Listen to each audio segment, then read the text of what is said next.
Eguardión y bienvenidos a ETV Hoy, bienvenidos al momento de la entrevista de actualidad. Hoy vamos a hablar de trabajo, de economía, de relaciones laborales y para ello contamos en plató con Txiki Muñoz, secretario general de ELA. Ongi etorri. Eskerrik asko. ¿Está ELA realizando una política de derechas respecto a la negociación colectiva? No, la política de derechas la hacen casi sin distinción la mayoría de los gobiernos en Europa, ¿no? Aquí hay dos élites, una élite exterior, antidemocrática, que nadie le elige, que es la que decide en una relación muy estrecha con el capital, es la que creó la crisis y es la que ha hecho un diseño para que la crisis se convierta en una oportunidad para ellos, ¿no? Y han hecho, con el objetivo de provocar la mayor acumulación de capital posible, porque el objetivo del capital es ese, han hecho eso que se conoce como globalización neoliberal, que si se tiene que resumir sería algo así como vamos a quitarles a los estados la posibilidad de decidir en determinadas materias, las vamos a abocar, se van a decidir más arriba por esas organizaciones internacionales, y a partir de ahí vamos a hacer que parezca que los estados están obligados a, ¿no? Lo que pasa es que los estados todos han dado el visto bueno a ese sistema. Por ejemplo, cuando se aprobó el Tratado Europeo. Europa es probablemente la construcción más neoliberal que uno pueda conocer.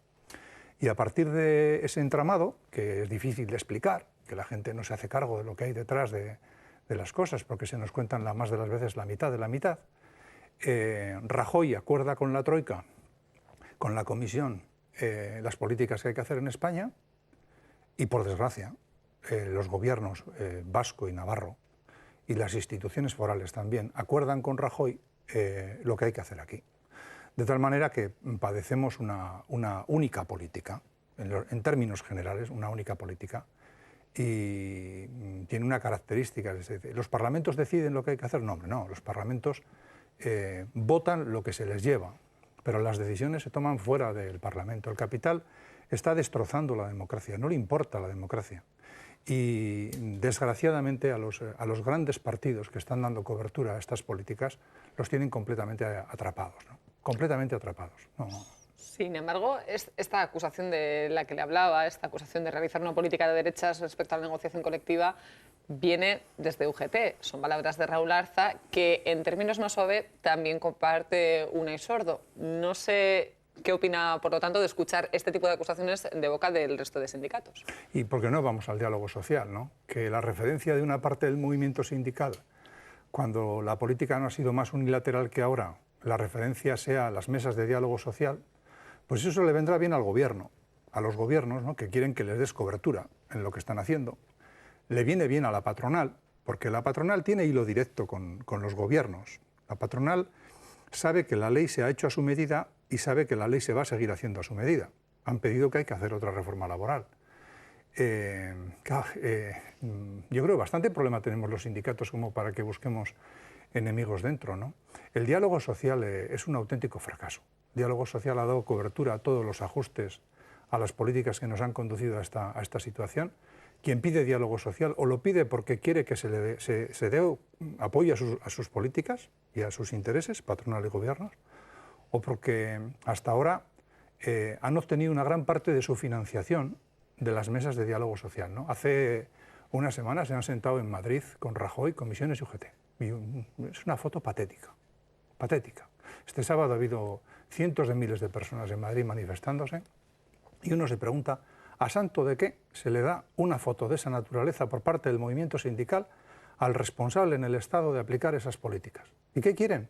Hacerlo con Urkullu, como lo hicieron con López, y hacerlo con Barcina, ya lo están haciendo con Barcina. Claro, uno va a Navarra y dice, bueno, en Navarra la mayor parte de los convenios sectoriales están firmados. Y sin embargo, los datos del INE, el Instituto Nacional de Estadística, dicen que los salarios caen mucho más en España, que también hay más convenios firmados, y caen mucho más en Nafarroa que en la comunidad autónoma. Y no tienen que preguntarse por qué sucede eso. ¿Por qué hicimos una huelga general contra la reforma? Porque dijimos que les habían dado un montón de instrumentos a la patronal para destrozar la negociación colectiva y algunos han decidido, probablemente con miras electorales, convertir en chivo expiatorio a ELA. Uno entiende y además se siente orgulloso, nuestra gente se siente orgullosa de ser un obstáculo para las intenciones de gobiernos y patronales. Y el común denominador del movimiento sindical, desgraciadamente, no existe. Y no existe porque sus referencias están planteadas en dar cobertura en negociaciones sectoriales a lo que quiere la patronal, eso es lo que están haciendo, en España, en Navarra y aquí, y en acuerdos interprofesionales o en mesas de diálogo social que son completamente inútiles. De todas formas, Comisiones Obreras no dice lo mismo en la Comunidad Autónoma Vasca que en España. Comisiones Obreras en España dice que la COE no tiene ninguna necesidad de negociar. Y no tiene ninguna necesidad de negociar porque obtiene todo de la ley y porque tiene la seguridad de que el Tribunal Supremo va a sentar doctrina tumbando todas las sentencias sobre ultraactividad que estamos obteniendo en los tribunales, en las comunidades autónomas. Dice, no tiene ninguna necesidad de negociar. Y uno se pregunta, ¿por qué de Miranda para abajo a la gente en el Estado tú le dices eso? ¿Y por qué de Miranda para arriba conviertes en chivo expiatorio a ELA cuando sabes, igual que nosotros, que el bloqueo en la negociación colectiva lo está planteando la patronal? ¿Por qué se hace eso? ¿Y esta misma cuestión se la han planteado ustedes directamente a Comisiones Obreras o a UGT? Bueno, yo creo que hablamos todos los días. Quiero decir que cada uno va definiendo sus posiciones con mucha claridad, ¿no?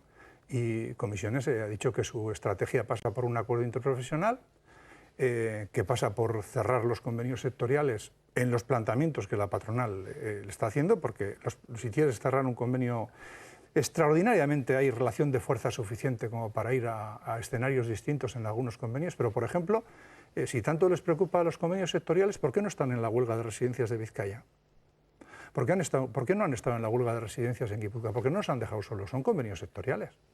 Dice, tú vas analizando, dice, claro, si lo que se busca es dar legitimación a la patronal en el escenario del mínimo esfuerzo sindical, en la acción sindical, el problema no es lo que tenemos ahora, el problema es negarse a ver con perspectiva lo que viene. Y en el mundo de las relaciones laborales, el diseño nos ha enseñado la punta del iceberg. Por eso, si habría que hacer alguna conclusión de la lectura de las reformas, por lo menos la que hace ELA, es decirle con mucha crudeza a la gente del mundo del trabajo, a nuestra gente, a nuestra clase, que no hay otro remedio que organizarse. Y se nos acusa que estamos preocupados por la afiliación. ¿Y eso quién nos lo dice? ¿Los que tienen un 50% de su presupuesto atado a la financiación pública? Porque nosotros vivimos de cuotas. El sindicato por eso dice lo que dice. La autonomía sindical es clave para poder interpelar a patronales y a gobierno, porque si dependes de ellos estás trincado en ese sentido. Y nosotros también con mucho orgullo decimos, probablemente para el movimiento sindical, si quiere pitar algo en el futuro, no hay elemento más político que la afiliación. Porque la afiliación es lo que te permite poder defender aquello que tú quieres, que tú has decidido en tu propia organización, ¿no? En un mundo en donde a la política la tienen en nómina, en donde el capital tiene perfectamente controlados los instrumentos que le interesan, ha llegado a la conclusión que no quiere ningún obstáculo. Las reformas no se han hecho solo para tumbar derechos sociales y laborales, se han hecho para acabar con todo lo colectivo. No quieren nada colectivo que se ponga. Y entonces, marcar esa referencia, nosotros pensamos, tiene un grandísimo valor. Trabajar con tu gente, con tu militancia, con tus limitaciones, que las tienes y muchas, en una coyuntura en donde el desempleo afecta un montón porque lo están utilizando como elemento de disciplina, por eso están haciendo lo que están haciendo, que haya organizaciones que se rebelen, que no se dejen llevar, tiene un gran valor. Y nosotros hemos optado por hacer eso. Por lo tanto, los modelos sindicales hoy en día en Euskadi son antagónicos. Los modelos sindicales son o dependientes o no dependientes, o autónomos o no autónomos, bien de la política, bien del mundo económico y bien de los gobiernos. Y ELA no tiene nada, no tiene nada que le ate, ni con el mundo económico, ni con el mundo político. Nosotros con el mundo político queremos una relación dialéctica distinta, necesitamos a la política, trabajamos para que la política nos haga caso, pero desgraciadamente la política no busca una relación dialéctica, entendiendo nuestra autonomía, respetando nuestra autonomía, porque está muy atrapada. La política, desgraciadamente, en la fase en la que estamos, y eso el capital lo sabe perfectamente, la patronal lo sabe perfectamente, que la política, para nuestra desgracia, está muy atrapada. Y es muy doloroso decirlo, ¿no? Han roto todos los equilibrios y a la gente hay que decirle que se organice y nos han dejado solos. Y a la gente también, ¿cómo se le explica que los sindicatos, que en teoría están luchando por los derechos de los trabajadores, no sean capaces de llegar a una unidad? Porque seguramente esa falta de unidad también reste eficacia en esa lucha. Pero tienes que definir para qué la quieres, porque la unidad, ¿para qué es? ¿Para sentarse con Rajoy? ¿Por qué no explicas eso, ¿no? Porque la unidad es un objetivo siempre, por favor. Nosotros necesitamos, los más necesitados de la unidad somos nosotros la queremos, pero los referentes de la unidad, ¿para qué? Para sentarse con los gobiernos y llamar diálogo social a la unilateralidad más grande que hayamos sufrido en los últimos años, para dar cobertura, porque ellos saben igual que nosotros lo que hay y lo que viene, ¿no? El problema, yo insisto, es qué autonomía como organización tienes para poder defender una posición. E independientemente de lo que suceda, porque están pasando cosas muy gordas, tú no renunciar a tu posición.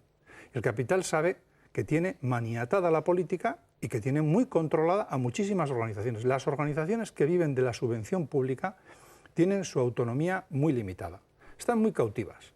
Y en ese sentido, yo repito, no hay nada más político. No es una frase mía, es una frase del presidente de la IG Metall, un sindicato alemán, que en su congreso les dijo a los militantes del sindicato: si queréis un sindicato fuerte, no hay nada más político en el sindicato que trabajar la afiliación. Y claro, que se nos acuse desde las organizaciones que tienen el 50% de su presupuesto, por lo menos, colgado del presupuesto público, es muy, muy mezquino. Quiero hacer la alusión también a una noticia que leíamos ayer en prensa. Hablaba de la cuarta versión del PRECO. Parece que en este caso va a haber acuerdo, y es el primer acuerdo que se alcanzaría entre sindicatos y patronal en 14 años, es lo que leíamos. ¿Cómo ha avanzado este acuerdo y por qué han decidido esta vez sí llegar a un entendimiento? Bueno, que no se magnifiquen las cosas, ¿no? Porque ese es un acuerdo de procedimiento en donde determinados conciliadores, mediadores y árbitros elegidos por las partes tienen que tomar decisiones cuando se producen conflictos. Es un elemento para regular el tema de los conflictos, y nosotros hemos estado en los 3 acuerdos anteriores y estamos intentando buscar un acuerdo en este acuerdo. No sé si lo va a haber, pero pretender sacar de contexto eso, que es muy simple de explicar, y pretender que trascienda a otros espacios, es lo que antes he dicho. No es posible.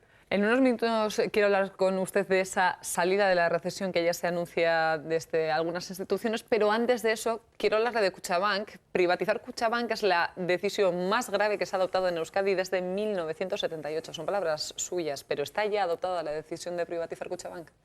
La élite política y económica de este país lo ha decidido. Lo que no sé es lo que va a pasar, porque hay un proceso en la toma de decisiones. No sé qué es lo que va a pasar, pero nosotros lo que hemos dicho es verdad. Porque esa decisión se ha tomado en el ámbito vasco. No es verdad que Europa obligue a nada, porque si obligara en Europa, en Alemania, no habría cajas. Y hace poco leía una entrevista del presidente de la Asociación de Cajas de Alemania, que criticaba durísimamente el proceso que se ha hecho en el Estado español. Decía: a nosotros también han intentado convencernos de que privaticemos las cajas. Son un negocio. Tienen poco más o menos el 50% de los depósitos en este país. Y esos que han diseñado la crisis para que se convierta en oportunidad, ya lo expresaron los grandes banqueros españoles, que tienen el objeto de crecer en el mercado financiero, han encontrado la oportunidad. Y claro, decirnos que es una obligación cuando el PNV y el PP en Madrid han acordado la ley de fundaciones de cajas, es una broma de mal gusto. Lo que pasa es que desde el inicio, cuando se optó por la bancarización que conllevó el apoyo del PP, el PSOE, el PNV y de Bildu, nosotros dijimos que aquello era un grave error. Los que lideraron ese proceso, probablemente no todos, pero los que lideraron ese proceso sabían lo que venía. Sabían desde el principio y nos han contado las cosas a cuentagotas, ¿no? De manera partida, ¿no? Y uno se pregunta, partidos que fueron a las elecciones de las asambleas de las cajas y en su estandarte llevaban "somos la garantía de la no privatización", ¿qué nos cuentan ahora? Nos van a contar que es igual una caja que un banco, que el 70% de su beneficio se lo va a dar al capital privado. Desde que se ha bancarizado Kutxabank, en Euskal Herria hay 900 empleos menos. Esa es la apuesta de Mario Fernández y de Kutxabank por el empleo. 900 empleos menos. ¿Cuál va a ser el modelo de competencia? Un modelo financiero, funcionar como el resto de los bancos, y ahora están hablando del arraigo. El arraigo con un 70% de capital privado, que luego, a partir de que lo tenga, eso va a circular. Es una broma de mal gusto, ¿no? Yo creo que con colaboración política a la gente se le está tomando como si fuera tonta. De verdad, porque desde un punto de vista de los intereses nuestros, de los intereses del pequeño comercio, de los intereses de la pequeña industria, que tendrían que estar muy preocupados por la escasez de crédito. Se nos dijo que cuando se bancarizaba aquello, todo eso se iba a solventar. No hay crédito, ni se espera que haya crédito. El presidente del Banco Bilbao vino a Bilbao hace poco y dijo, primero es el crecimiento y luego es el crédito. Entonces, lo analices por donde lo analices, es la decisión más grave que se ha tomado en términos económicos en los últimos años. Y en esa situación ustedes lanzaban un mensaje al pequeño empresario y le decían, si usted está preocupado por la situación en Euskadi, por la influencia de Kutxabank en Euskadi, debe bloquear ese proceso de privatización, pero ¿tiene el pequeño empresario capacidad para bloquearlo? Si no lo bloquea, va a pasar una cosa que está pasando, ¿no? Porque los bancos son los que tienen la mayor parte de la deuda pública, se les vende a ellos, eso que es una prioridad que hay que pagar, reciben dinero del Banco Central casi regalado y especulan con la deuda pública. Se está especulando. Aquí no se ha cambiado nada de lo esencial de cómo funciona el sistema financiero. No se ha cambiado. Y la política se hace para ellos. Compran deuda pública y chantajean a los gobiernos, como tienen que cobrar ellos, pues usted págueme a mí y haga recortes. La explicación de los recortes, una buena parte viene por ahí. En muchas empresas, ¿qué está pasando? Que si se acepta la tiranía financiera de que me tienes que pagar, el último recurso que va a quedar para el ajuste, por eso han hecho la reforma laboral, es baje usted salarios. Y nosotros sabemos que bancos y cajas que están en negociaciones con empresas en donde su prioridad no es que se levante el proyecto industrial, su prioridad es garantíceme usted a mí que yo voy a cobrar. Y si para eso tienen que bajar salarios, bajen salarios. Entonces, claro, la economía real, que desde luego no les preocupa un bledo, de la que dependen los empleos, las prestaciones sociales, los salarios, ¿no? La economía real no funciona cuando hay ajustes públicos. La economía real no funciona cuando no hay crédito, cuando se bajan las prestaciones, cuando el objetivo es la bajada salarial. Digo, bueno, que se nos pretenda contar que no sé qué se ve en el futuro, ¿no? En el futuro y en el presente y tal, y aparte de eso hay una situación que hay que analizar, ¿no? ¿Qué están haciendo los gobiernos en esta crisis? Sus políticas aumentan las desigualdades sociales. Las políticas de Rajoy, las de Urkullu y las de Barcina. Y nosotros, y es una interpelación, unas declaraciones hechas por el Lehendakari, que el Lehendakari diga que se tiene que aceptar el mundo real. El mundo real es un mundo muy injusto. El mundo real es precariedad. El mundo real es injusticia. El mundo real es ataque a los salarios. El mundo real es ataque a las pensiones. Que se nos diga eso, digo, pero ¿qué queda de la política? Cuando la expresión de acepte usted el mundo real, cuando se están refiriendo al tema de Kutxabank, acepte usted el mundo real, ¿pero qué es el mundo real? Pero si no mandáis. Si ustedes no gobiernan, ustedes lo que les dicen que hay que hacer lo hacen. Y a partir de ahí hay una gran cortina de humo, un gran velo tendido y una gran estrategia de propaganda con medios públicos incluidos para que a la gente se le mantenga ignorante. Y evidentemente la gente ignorante no tiene condición de ciudadano. No lleva a conclusión política lo que está pasando. Y hay que reivindicar la ciudadanía y hay que construir sociedad. Y nosotros somos una organización que estamos intentando construir sociedad, elementos de resistencia ante un poder y una hegemonía que nunca lo han tenido como ahora el poder económico con la condescendencia del poder político. ¿La ciudadanía tiene responsabilidad para salir de esa ignorancia? Quiero decir, ¿tiene interés para salir de esa ignorancia? Saber no sé si ocupa lugar, pero desde luego un poco de tiempo sí. Sí ocupa un poco de tiempo, ¿no? Y hay que dedicarle tiempo. Y yo por eso creo que el mantener unas referencias, ¿no? Contra viento y marea. ¿Y usted en qué cree? Yo creo en esto. Dice, y tú, en el mundo político, ¿y usted en qué cree? No, yo no creo y tal, hoy lo pinto de una manera, mañana de otra, por aquí, antes dije una cosa, me presenté a elecciones diciendo una cosa, pero iba a ser otra y tal. Dice, ¿usted en qué cree? ¿Usted dónde marca una línea roja? ¿No? En ese sentido. Nosotros le damos un grandísimo valor al trabajo sindical y social que estamos haciendo porque existan referencias alternativas. En Europa están pasando cosas muy gordas, ¿no? En Francia han sido elecciones este domingo, la abstención ha llegado casi a un 40% histórica, el Frente Nacional, la extrema derecha, crece un montón y se ha presentado solo en un tercio de los municipios, y el presidente francés, Hollande, en sus declaraciones, ha salido diciendo que yo, a pesar de los resultados, igual que Zapatero, a pesar que sé que me estoy condenando electoralmente, voy a seguir con los ajustes y con las reformas. La política está atrapada. Y lo saben muy bien, los que mandan lo saben muy bien, que la tienen atrapada. Y eso hay que romper. Claro, eso no se rompe con el silencio. Y nuestra función, de cara a que la gente crea en su empoderamiento en el mundo sindical, en el mundo social, en las organizaciones, en la universidad, en las escuelas, en las fábricas, que la gente crea en que somos ciudadanos, que no queremos competir el uno con el otro, que mi enemigo no es el emigrante, que mi enemigo no es el que tiene el contrato eventual. El sistema genera individualismo feroz. Si caemos en esa vorágine, la sociedad no tiene salvación. Me hacía alusión a François Hollande. Cuando François Hollande ganó las elecciones, él se lideraba o se erigía como la persona que iba a cambiar las políticas en Europa. Es decir, él decía que íbamos a acabar con el austericidio. ¿Es François Hollande un exponente de que el querer no siempre es poder? Bueno, si se repasa el papel de la socialdemocracia en Europa, vamos a encontrar ejemplos muy fuertes, ¿no? Sócrates en Portugal, Zapatero y González en España, Blair en Inglaterra, Hollande en Francia, Schröder en Alemania. Tú vas haciendo un papel y ¿qué ves? Bueno, pues la socialdemocracia, que ha dado cobertura cuando ha gobernado a casi todo, ¿no? No tiene un programa alternativo al capitalismo en la fase en la que estamos. No lo tiene, no lo tiene ni por asomo, ¿no? ¿Y qué ha aceptado?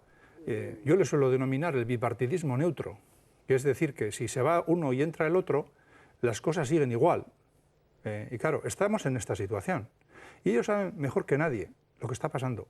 Saben mejor que nadie ese diseño del capital de buscar la acumulación a toda costa, destruir la democracia y aprovechar la ingeniería que han hecho en estructura para que los estados puedan aparentar que ellos no toman las decisiones, ¿no? Hollande era, cuando fue a elecciones, una esperanza blanca para equilibrar Europa con Merkel, pero desde luego es un fracaso tremendo y lo está pagando caro, como lo han pagado todos los socialdemócratas que han hecho. La socialdemocracia es hoy un eslogan electoral, no tiene práctica ninguna cuando llega a los gobiernos. Me hablaba usted del crecimiento y de la subida que ha tenido la extrema derecha en la política europea. ¿A qué responde esa subida? Es decir, ¿no se ha tomado suficientemente en serio a las políticas de extrema derecha y ahora es demasiado tarde para frenarlas? Bueno, no se ha tomado en serio, tiene que ver con lo que antes he comentado, ¿no? Yo creo que la función de la política clásica, que durante un tiempo después de la Segunda Guerra Mundial en Europa, en un modelo compartido entre lo que era la democracia cristiana y la socialdemocracia, se construyó un modelo europeo. Hoy esa voluntad no existe. Hoy el dominio, la hegemonía del capital para destrozar todo es tremenda, ¿no? Y en ese sentido, Europa tiene experiencias en el pasado de cómo cuando se han hecho medidas de esta naturaleza, cuando crece el desempleo, cuando crece la xenofobia, Europa tiene experiencias anteriores, pero no hemos aprendido, no han aprendido, que no es automático que cuando hay injusticias y desigualdad la gente sale a la calle, no, la gente, en función de cómo se están haciendo las cosas, tiene la opción de organizarse y luchar por una sociedad más justa. Eso es verdad que lo tiene mucho miedo, la gente está muy atemorizada, también en el mundo del trabajo, sobre todo, y la gente puede ir a escenarios de representación política dominados por el populismo, por la demagogia, por eso que llaman no política. No, la no política es la que se está haciendo. Y a partir de ahí surgen esas expresiones, ¿no? En Europa, en Holanda, en Dinamarca, en Francia, en Grecia, en España la extrema derecha no tiene que crecer porque ya está, ¿no? Hay partidos que la representan de manera muy, muy eficaz. Eso es lo que queremos. El ciudadano quiere que eso sea así o vamos a tomar conciencia de la necesidad de organizarnos. Y yo represento a un sindicato y evidentemente quiero que la gente se organice en mi organización, pero yo a la gente le digo organízate en el barrio, organízate, o sea, creemos estructuras de contrapoder, porque ellos tienen un diseño en donde nos quieren de uno en uno. Y hay sociedades en el mundo en donde la desigualdad ha llegado a tal tamaño, que la expresión del individualismo es tan feroz que es casi imposible tejer construcción social, ¿no? Y yo creo que estamos en esa fase, su diseño es ese.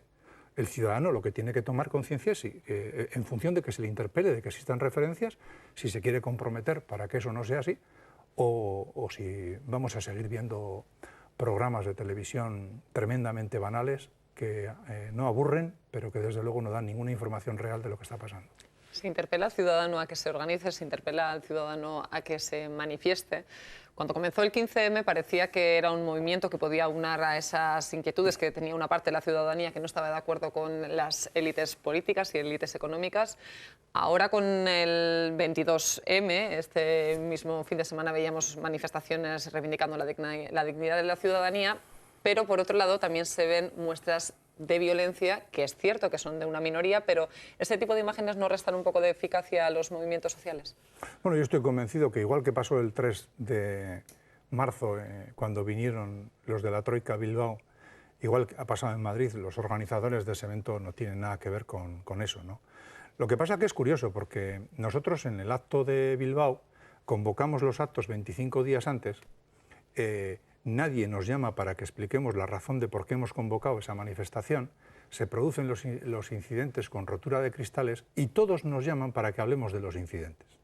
De tal manera que aquí han estado unos señores que han venido a decir lo que hay que hacer, les han dado cobertura a los gobiernos, instituciones antidemocráticas se han sentado con todo lujo y la expresión alternativa no está. La expresión alternativa no se desarrolla, porque la expresión alternativa no es una frase sacada de contexto de una rueda de prensa, ¿no?